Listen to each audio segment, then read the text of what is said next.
शालाओं में व्यय का भुगतान डिजिगो पोर्टल के माध्यम से लास्ट ईयर से ही किया जा रहा है और इस सत्र भी इस वित्तीय वर्ष में 2023-24 में शालाओं को जो राशि है वो डिजिगो पोर्टल पर आवंटित कर दी गई है। अब शालाओं को जो राशि प्राप्त होती है, कई सारे मदों की राशि प्राप्त हो सकती है, जिसमें समान रूप से यदि हम देखें तो आकस्मिक मद जो कि शाला के नामांकन के आधार पर प्राप्त होती है। यदि आपकी शाला का जो नामांकन है वो 30 तक है तो आपको 10,000 रुपये की राशि प्राप्त होगी। यदि 100 तक नामांकन है तब 25,000 रुपये की राशि प्राप्त होगी। 250 तक नामांकन है तब 50,000 की राशि प्राप्त होगी। 1,000 तक नामांकन है तब 75,000 की राशि प्राप्त होगी और 1,000 से अधिक यदि आपकी शाला का नामांकन है तब आपको 1 लाख रुपए की जो राशि है आकस्मिक निधि की वो प्राप्त होगी। इसके अतिरिक्त अन्य और भी मद होते हैं, जैसे स्पोर्ट्स ग्रांट हो गया। इसके अतिरिक्त हम देखें तो सिक्योरिटी फंड की राशि हमें प्राप्त होती है, यूथ एंड इको क्लब की राशि हमें प्राप्त होती है। तो इस प्रकार से कई सारे जो मद हैं इनकी राशि हमें प्राप्त होती है। अब प्रश्न आता है कि इस सत्र 2023-24 में हमें किस मद की राशि प्राप्त हुई है और जो राशि हमें प्राप्त हुई है इसमें से कितनी राशि हम व्यय कर सकते हैं। तो इस संबंध में बताना चाहेंगे कि इस सत्र अभी केवल आकस्मिक निधि की जो राशि है वो शालाओं को प्राप्त हुई है, जो कि नामांकन के आधार पर आपको मिली होगी और इस राशि का आप 100% व्यय कर सकते हैं। लेकिन इसमें ध्यान देने वाली बात है कि जो व्यय हम करेंगे, जैसे आकस्मिक निधि की हम बात करें तो विभिन्न घटकों में हम व्यय करते हैं, जैसे शाला की साफ सफाई हो गई, मरम्मत हो गई, स्टेशनरी हो गई। इस प्रकार से विभिन्न घटक होते हैं जिनमें हम आकस्मिक निधि को व्यय करते हैं।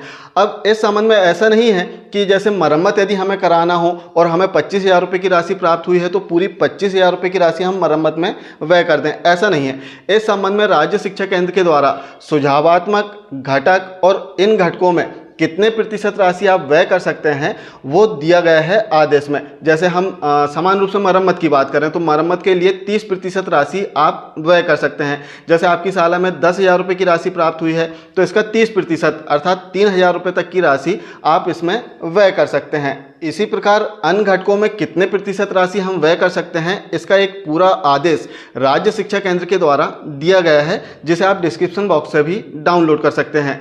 अब प्रश्न आता है कि कब तक हमें राशि व्यय करना है। तो जैसे लास्ट ईयर की हम बात करें तो डिजिगो पोर्टल पर जो राशि शालाओं को प्राप्त हुई थी वो फरवरी माह में प्राप्त हुई थी और जो राशि है वित्तीय वर्ष में व्यय करना होता है, अर्थात 31 मार्च तक हमें राशि को व्यय कर लेना था। तो व्यय करने के लिए 2 माह, लास्ट ईयर केवल 2 माह हमें मिले थे, इसलिए आनन फानन में हमने राशि को व्यय किया, ऑनलाइन इसका बिल लगाया। लेकिन इस सत्र जो राशि हमें प्राप्त हुई है, जैसे वर्तमान में अगस्त माह चल रहा है तो अगस्त माह में राशि आपको प्राप्त हो चुकी है, जिसे आप पूरे वित्तीय वर्ष में कभी भी खर्च कर सकते हैं। अर्थात 31 मार्च 2024 तक आप जो राशि आपको प्राप्त हुई है इसे व्यय कर सकते हैं। अब मुख्य रूप से यदि हम देखें जो आकस्मिक निधि हमें प्राप्त हुई है, वर्तमान में मध्य प्रदेश में विधानसभा चुनाव भी होने वाले हैं और मैक्सिमम जो स्कूल हैं वो मतदान केंद्र होते हैं। तो मतदान केंद्र में आप पर्याप्त व्यवस्था करवा लें और पर्याप्त व्यवस्था जो है वो आकस्मिक निधि से ही आपको करवाना होगा। तो आप अपनी सुविधा अनुसार जो आपकी आवश्यकता है, आवश्यकता अनुसार पूरे वर्ष भर में आप राशि को व्यय कर सकते हैं। ऐसा नहीं है कि आपको अभी राशि प्राप्त हुई है और अभी की अभी आपको सारी राशि व्यय करना है, ऐसा बिल्कुल नहीं है। आप साल भर में 31 मार्च 2024 तक कभी भी राशि को व्यय कर सकते हैं।